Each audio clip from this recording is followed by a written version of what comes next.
Hammaga assalomu alaykum. Sizlarni darsimda ko'rib turganimdan juda ham xursandman. O'tgan dars, birinchi dars alfabetni o'tgandik. Bugun otlar haqida gaplashamiz.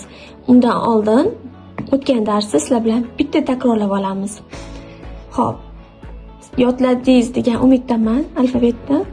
A B C D E F G H I J K L M N O P Q R S T U V W X Y and Z.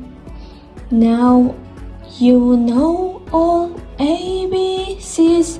Next time won't you sing with me?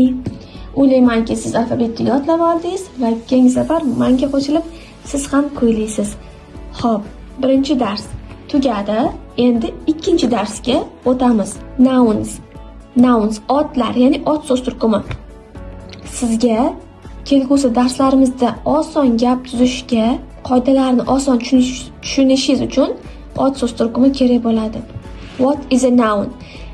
A noun is a word that names a person, place, things or idea. Ot so'z turkumi, ya'ni noun bu odam, joy, narsa yoki g'oya nomini bildiradigan so'zlarga noun deyiladi, ot deyiladi. Demak, odam, joy, narsa va fikr, idea. Shular haqida gapirsangiz, siz ot so'z turkumini ishlatayotgan bo'lasiz. Masalan, personga kim kiradi? Teacher, ustoz, student, talaba va doktor, shifokor. Endi joy nomi, joylar masalan school, city, park, maktab, shahar, park.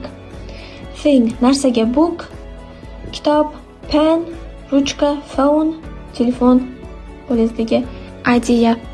Peace, tinchlik, love, sevgi, freedom, erkinlik. Bular ot so'z turkumi, ya'ni noun hisoblanadi. Ertaga gap yasayotganimizda noun plus verb, ot plus fe'l bilan yasang deganimda shular esingizda bo'lsin. Keyingisi, endi ot so'z turkumini turlari bor. Ular to'rga bo'linadi. Kinds of nouns. Birinchisi common nouns. Common nouns bu general names. Oddiy otlar, mana boy, girl, city, car, mana shular oddiy otlar. Lekin ikkinchisi proper nouns. Proper nouns degan atoqli otlar. Ya'ni specific